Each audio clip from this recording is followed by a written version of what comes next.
By now, you've probably figured out that your audience has the attention span of a chipmunk on meth. I want to share with you some of the creative strategies and tactics I've used that have produced exceptional results for some of the companies that I've worked with. By now, you should have completed the first 4 modules of the Creative B2B Marketing Course and be well equipped for the deep dive that we're going to do into these tactics. If you're skipping ahead, make sure that you have the first 4 principles that we have covered in those modules well under your belt. You should have these well in progress right now before you dig into this tactical module. You should, number 1, know who your buyer group is, your champions and your detractors in your buyer group, have them defined, understand their concerns and their aspirations to fulfill their job responsibilities, and you should know where to find them, what the channels are that they hang out in. Number 2, have those key messaging blocks all dialed in with the bullets and impactful headlines and everything benefit-oriented. It doesn't need to be final text that you would use in an ad or a solution brief or the website, but you do need to identify those. Number 3, your brand evolution. If you're not in the process of evolving your brand right now, we are going to assume by this module, Module 5, that you already have your brand established. You have a clear standards guide and a DAM, a document management system, or a contained spot on your website where you have a resource center for your sales team and for vendors, suppliers, other people who your company interacts with, so that you can keep your brand consistency as we use your logo, your colors, fonts, tone of voice, all that stuff across these different tactics that we're going to be going through right now. And then number 4, the process of creativity. By now, you should be using this process of creativity that we discussed and went over quite in depth in Module 4. You should be using your idea catcher system and your digital and your analog system to capture ideas, sort them out, archive them, expand on them. You have that process. You can apply it to the creative tactics in your advertising and the different communications, outreach communications, trade shows, events, all that kind of stuff. You can also apply that problem-solving process to discovering the channels where your buyer group is and your prospects are and how to reach them. You can use that process to, in conjunction with AI for solving different processes within your organization, within your department. Those are the 4 foundational modules that you need to have completed by the time you get to this module, Module 5. So let's get into it. As I've stressed many times before, hope and assumptions are not a substitute for strategy. Strategy comes from questions. Questions to your leadership, questions to your sales team, most importantly, questions to your customers, and from listening. Your sales team and your CEO and company leadership all want to see marketing doing stuff. They want to see the eye candy stuff of the advertising, the trade show materials, the way the booth looks. They all want to see that stuff happening. And it's a lot of fun to pull those things together and to show them off and whatnot. And it's tempting to delve into tactics right away so that you have things to show. But don't prioritize speed over strategy. We've talked about this before, but just to reiterate this, marketing, 2 simple objectives. Well, they're not so simple, but here they are. Number 1, build your brand. Number 2, generate revenue. The reason these are in this order, number 1 and number 2, is that if you're building your brand correctly and you are building a brand ecosystem, The revenue will find you. Instead of you having to chase leads, leads will come to you if your brand is built properly. Marketing is an integrated game, and there's not a silver bullet that works. It is multidimensional, and you need a mix of content that reinforce each other. All elements work together to build a brand ecosystem. And before a prospect will spend money with you, they need to spend time with you. For all the content you put out there, ask yourself, how is this valuable to the prospect or customer? Campaigns should be generous and giving. Don't just focus on driving leads, where you are asking for business and taking value from your customers, where you're asking for their email address, you're asking for their time for a demo, you're asking for their attention to some of your content. Focus on delivering value and building a community. Leads will follow. Stop chasing leads and start attracting them. Give your prospects a reason to come to you. And that's what happens when you build an effective brand ecosystem. Being known as a brand takes work and persistence, and it can be hard to measure, but it does have real financial impact.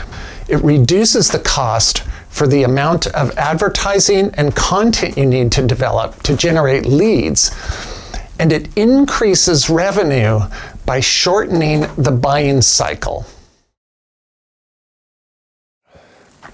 Remember I just talked about how we're not going to be chasing leads?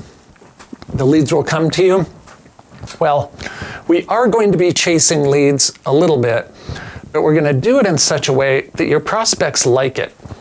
We're going to deliver a positive brand experience before the prospect considers becoming a customer. You will meld demand generation marketing with ABM, account-based marketing, into a growth machine that will continuously feed your pipeline. We're going to be developing content that helps give the influencers within your buying group permission to agree. Remember that the silent deal influencers within your buyer group, these are influencers who you may not even know are there, or who don't show up at the meetings, or your salespeople don't speak to directly, yet they still influence the deal. Remember that they are heavily influenced by your brand. And also remember, as we discussed in Module 3 about brand evolution, that knowledge of your brand, familiarity with your brand, is more important to making the deal happen than price or features of your product.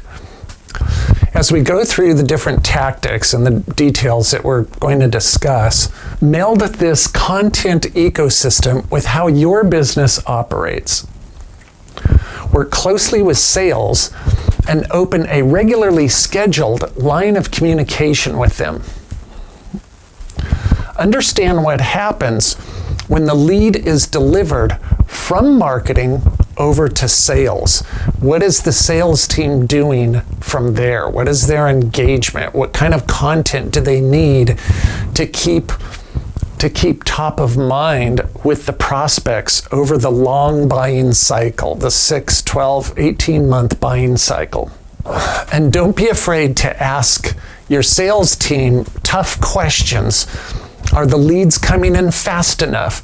Are the leads qualified enough? The sales team needs to be using the messaging consistently that is developed from marketing. That's why you have your sales resource center. Have sales enablement with slide decks that they can use for consistent messaging, and then also coaching sessions with your sales team to help with the consistent messaging. At any given time, 95% of your prospects are not in the buying cycle for them. You need to keep showing up consistently and be top of mind when they're ready to start looking for a solution like yours. One of the most common mistakes I see right now going on in marketing is marketers who are developing messaging for the entire buyer group, or just one block of messaging that they use for the entire buyer group. And if you do that, you won't get consensus within the buyer group. It's much more difficult to get consensus within the buyer group. And if you do get consensus, it will be very fragile. All right, now we're going to talk about your game plan objectives. Let's get to it.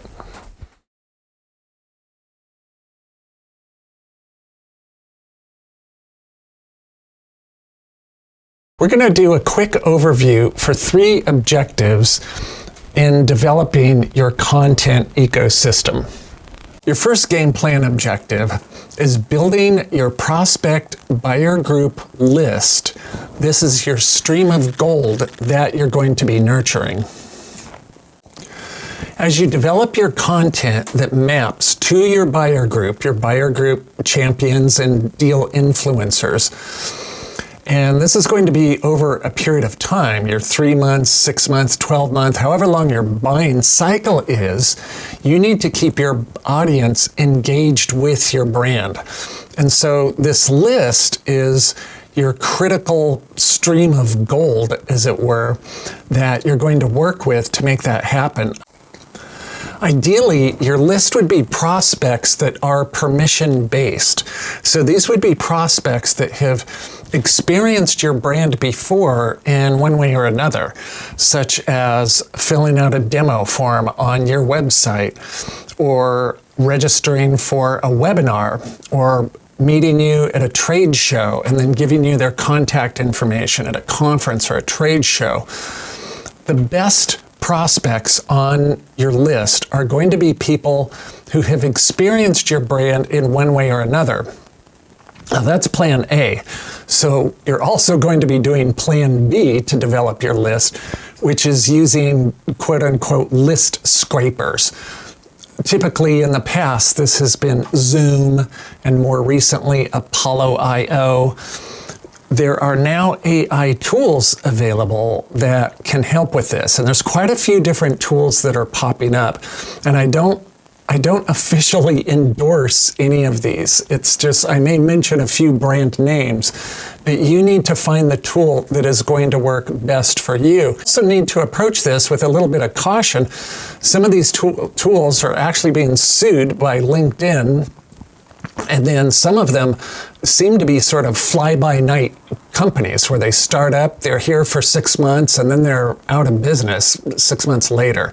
So you have to do your research at your own discretion. However, having said that, these tools are remarkable in what they can deliver. Actually useful in building your list, your nurture list.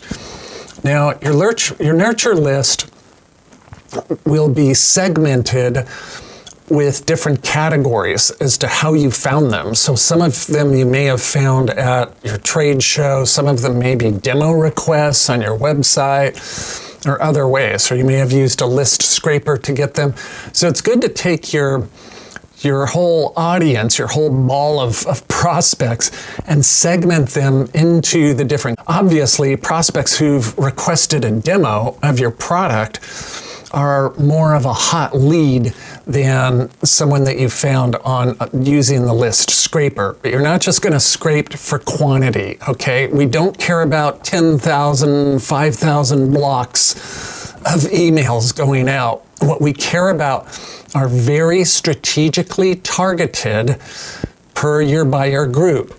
You can even go after these by account. So by business, for example. Let's say you're going to software your management software to a big company like Bank of America. Well, Bank of America is huge.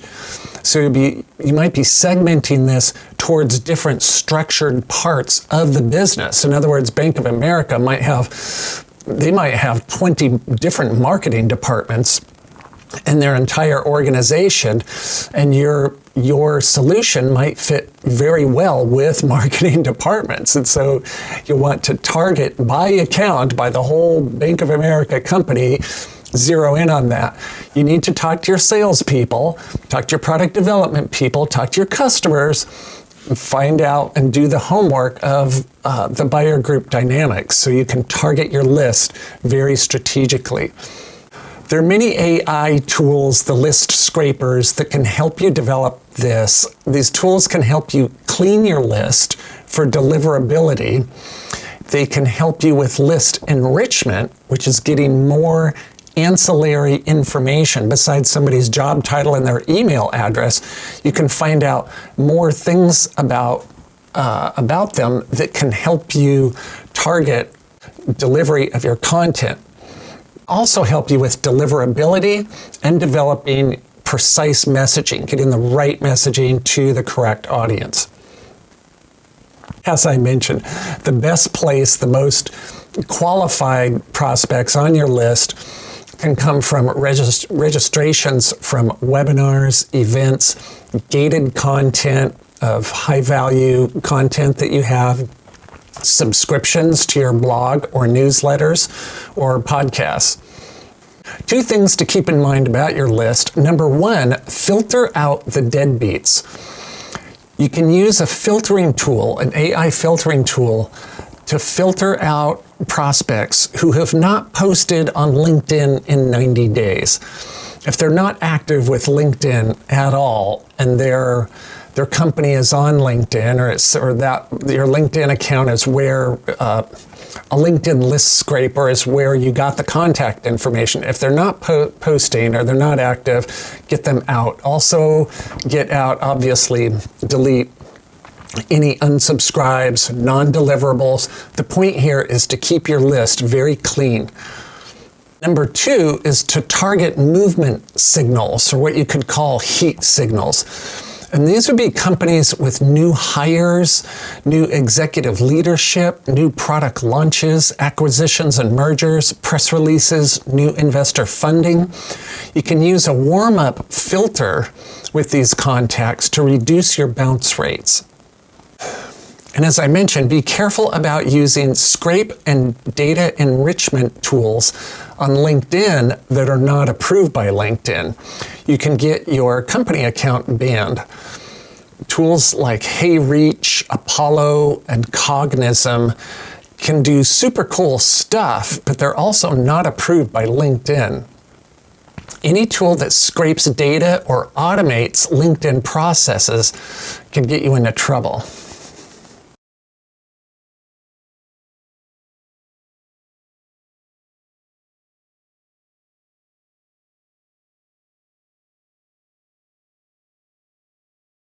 The number two game plan objective is stack value. Deliver content that your buyer group consistently enjoys. You know, your buyer group should, and your prospects should look forward to getting your emails. Your newsletter should be so interesting and on target with what's happening in your industry's market that people actually like it, and they miss it. If you don't send it out on a regular basis, they would miss it if it was gone. Other email content that you send out should be valuable to the audience or have a link that goes to something valuable. Obviously, you don't need to gate this content because you already have their email address. Now, because you've done your homework with your buyer group dynamics messaging, you should be able to brainstorm and also identify what type of content would be valuable to the champions within your buyer group and also the influencers within your buyer group. Identify, create, and deliver valuable content on a regular basis. Use a variety of media because people are different.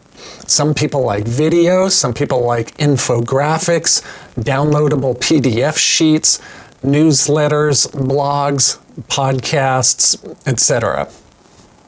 Most of the content that you send out will not have any kind of ask for business, okay? Except, with the exception, that every email down in the footer, you should have a little PS with a link to your solution brief. And I will probably reiterate this again when we start talking about the email content in this module.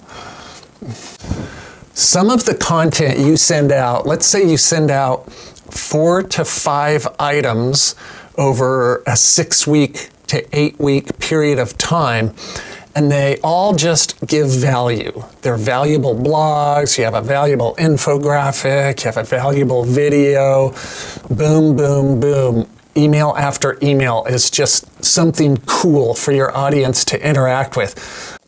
Around the 5th or 6th one, you can do something where you actually ask for business, or you link to something that is strongly business related to making a sale and starting a conversation, such as, let's say you're a SaaS software company and you've just released a batch of new features.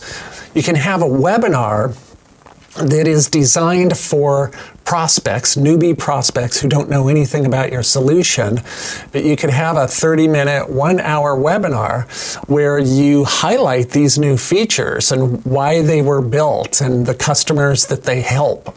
You're going to be making content for humans, not algorithms.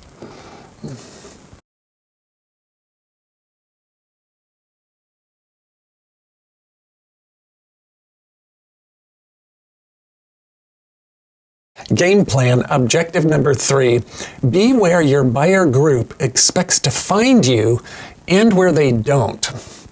Advertise where you have already identified where they hang out. LinkedIn ads, rank on Google and Bing, AI references, and later on in the website module, we're going to talk more about how you're going to develop content on your website to help it get into AI search references. Also, advertising in industry newsletters that they subscribe to is a good one. Think about surprise locations as being where your audience is, but they may not expect to find you there because they're at that location for a different purpose. And some examples of a surprise location might be, if you're a SaaS project management company, again, to have a presence at a conference for UI designers, or be at a conference for developers. Or even something that's a little more outfield might be having a presence at a security hackathon convention. All of those locations and gatherings still have your target audience. And remember to use the creative process that you just learned about in Module 4 for additional ideas. Next, we're going to talk about the synergy as to how all of these different tactics and strategies work together to build your branded content ecosystem. The synergy that works. Build a branded content ecosystem. From a longevity perspective, you're going to be developing 3 different kinds of content. Some short-term content, long-term content, and evergreen content. And you can think of these as being campaigns. When your buyer group experiences your content over and over again, they become familiar with it, and familiarity breeds trust. And then when they come into a buying position for your type of solution or product, they'll have a positive impression of your brand. And this will be disseminated amongst the whole buyer group, not just the single, what people think as the single decision maker. You know, in a lot of marketing, you're hearing, we need to reach the decision maker. Well, in the really big game, in the really big enterprise situations where companies might spend $500,000, $1 million on a contract, a single person does not make that decision. It is always influenced by the buyer group. Developing your short-term, your long-term, and your evergreen content creates brand leadership in your marketplace, and it helps to drive a consistent lead pipeline.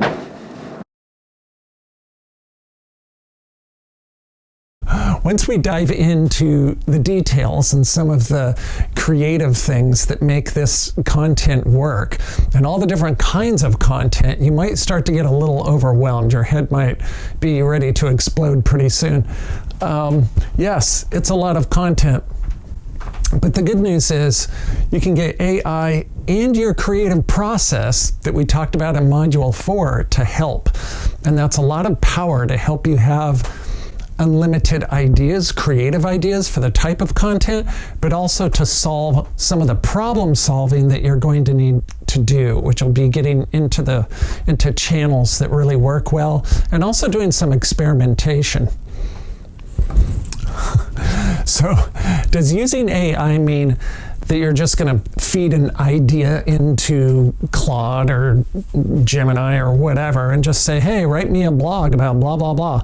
No, it doesn't mean that. We're going to use it for idea generation and for finding channels that are good to go into. So research, idea generation, and content development in the area of repurposing your content. So for example, a video, you can get the transcript from a video and use that in a lot of different ways. And we already talked about this in previous modules.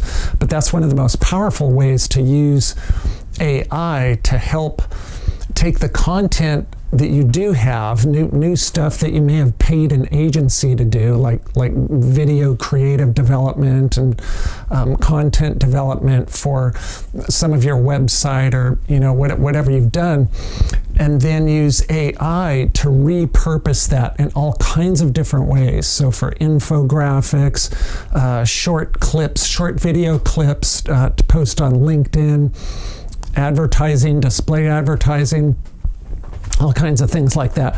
Right now, there's a bit of a backlash with AI. People are saying, they can tell if it's AI written and nobody wants to read that crap.